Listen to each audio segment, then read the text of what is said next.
Selamat datang kembali di pembahasan kita. Kali ini kita punya sebuah renungan yang menarik nih, judulnya Pengharapan Abadi dalam Kristus, fokusnya di 1 Korintus pasal 15. Nah, tujuan kita sekarang ini kita mau coba gali bareng ya, apa sih sebenarnya makna pengharapan sejati dalam Kristus menurut teks ini. Kenapa juga kalau harapan kita cuma buat hidup di dunia ini aja, kok malah disebut paling malang? Dan gimana pemahaman soal dimensi kekal ini bisa ngubah cara kita hadapi tantangan hidup sehari-hari. Coba kita langsung lihat ke inti argumennya ya di 1 Korintus 15 ayat 17 sampai 19. Intinya bilang gini, kalau Kristus nggak dibangkitkan, kepercayaan kita jadi sia-sia, dosa kita yang masih ada, terus orang yang meninggal dalam Kristus juga ya binasa. Dan puncaknya nih, kalau pengharapan kita pada Kristus itu cuma buat urusan dunia ini, wah kita ini jadi orang yang paling paling kasihan, paling malang lah di antara semua manusia. Kedengarannya cukup keras ya. Mari kita coba bedah ini, apa sih maksudnya? Tuh, ayat ini memang fundamental banget ya. Jadi titik krusial yang diangkat dari renungan ini kan, kalau nggak ada kebangkitan Kristus, ya udah. Seluruh bangunan iman Kristen itu ya bisa dibilang runtuh gitu. Pengharapan Kristen, seperti yang ditekankan di sini, itu bukan sekedar doa minta lulus ujian atau naik jabatan gitu. Pengharapan itu secara inheren terikat pada sesuatu yang, jauh lebih besar dari sekedar solusi masalah harian kita. Kebangkitan itulah bisa dibilang jaminannya. Menarik, menarik.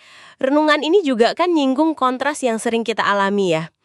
Wajar dong kita berharap sama Tuhan buat hal-hal yang kelihatan. Sembuh dari sakit, keuangan lancar, keluarga baik-baik aja. Tapi, nah, di mana letak masalahnya menurut renungan ini? Katanya, problemnya muncul kalau harapan kita itu jadi gampang goyah, gampang hancur gitu. Begitu kenyataan nggak sesuai sama maunya kita. Inilah yang terus dikaitin sama kondisi paling malang tadi itu. Betul sekali. Dan yang menarik di sini, bukan berarti kita nggak boleh berharap hal-hal duniawi loh ya. Sama sekali bukan itu. Penekanannya lebih ke keterbatasan harapan semacam itu, kalau dia berdiri sendiri, gitu. Renungan ini mengaitkan keterbatasan itu dengan, ya, kurangnya pemahaman atau pegangan kita pada pengharapan di dalam Kristus yang bangkit. Pengharapan yang melampaui umur kita, melampaui dunia ini, menuju kekekalan sana. Jadi, paling malang itu bukan karena kita berharap hal duniawi, tapi karena cuma itu harapannya. Jadi mengabaikan inti yang jauh lebih besar. Gitu kira-kira. Oke, oke, jadi jelas ya bedanya. Nah, kalau gitu kalau harapannya udah melampaui dunia ini, gimana dampaknya secara praktis? Misalnya nih, pas kita lagi hadapin masa sulit, kehilangan kerja, sakit, atau mungkin ngerasa diperlakukan nggak adil gitu. Renungan ini gimana melihatnya? Nah, iya, tepat sekali. Justru disitulah kekuatannya menurut argumen ini. Iman Kristen itu dilihat bukan cuma kayak, plester buat luka sementara aja gitu, tapi lebih kayak jangkar kapal yang kuat, yang tertanam dalam di janji kekekalan. Pemahaman inilah yang, kata renungan itu, ngasih kita keteguhan yang luar biasa. Jadi, pas dunia kayaknya runtuh pun, kita masih punya pegangan yang nggak ikut runtuh. Ini bukan berarti rasa sakitnya hilang ya, tapi ada cara pandang yang beda aja dalam menghadapinya. Cara pandang yang beda ya. Gimana sumber ini ngejelasinnya lebih lanjut? Apa penderitaan itu jadi punya makna tersendiri gitu? Iya, kalau kita sambungkan dengan gambaran besarnya, renungan ini kayaknya merujuk ke semangat di Roma 8 ayat 18 ya. Gagasan bahwa penderitaan kita sekarang ini, nggak ada apa-apanya lah dibanding kemuliaan yang nanti akan dinyatakan. Jadi dalam kerangka pikir ini, penderitaan itu bukan sekedar nasib sial atau gagal nih, tapi bisa dilihat sebagai bagian dari, sebuah rencana Tuhan yang lebih luas, yang tujuannya itu melampaui kenyamanan sesaat di dunia ini. Bagian dari rencana yang lebih besar. Oke, terus apa tujuan spesifiknya menurut renungan ini? Kenapa Tuhan dalam pandangan ini mengizinkan hal-hal sulit itu terjadi? Renungan itu menguraikan beberapa hal. Pertama, katanya sih, untuk mengasah ketekunan kita. Kayak otot yang dilatih gitulah. Kedua, buat memperdalam iman. Karena justru pas kita terbatas, kita seringkali cari pegangan yang lebih kuat, iya kan? Ketiga, ini cukup dalam nih.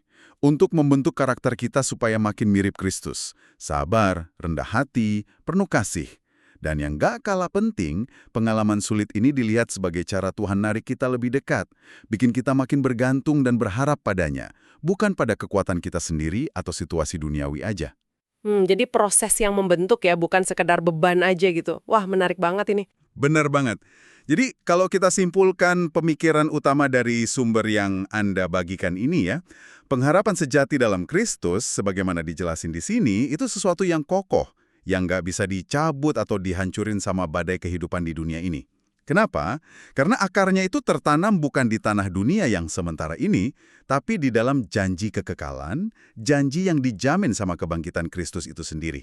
Jadi, apa artinya semua ini buat Anda, para pendengar? Intinya sih, menurut pemahaman yang kita gali dari renungan ini ya, pengharapan Kristen yang sejati itu jauh melampaui sekedar cari nyaman atau solusi cepat buat masalah hidup sekarang. Fokusnya itu jauh ke depan, ke realitas kekal yang dijanjikan. Dan kesadaran inilah yang semestinya ngasih kita kekuatan ya, supaya nggak gampang patah semangat pas hadapi kesulitan, kehirangan, atau penderitaan. Nah, mungkin ini bisa jadi bahan renungan pribadi buat kita semua ya, terinspirasi dari alur pemikiran renungan tadi. Coba deh kita masing-masing tanya ke diri sendiri. Di mana sih sebenarnya sauh pengharapan kita itu tertambat? Apakah jangkar itu lebih banyak nyangkut di solusi-solusi sementara, di kenyamanan duniawi yang ya bisa datang dan pergi? Atau sudahkah ia benar-benar tertanam kuat di dasar janji kekal itu? Sebuah pengharapan yang bahkan badai terhebat pun nggak akan bisa goyahin. Sesuatu untuk Anda pikirkan lebih lanjut mungkin ya.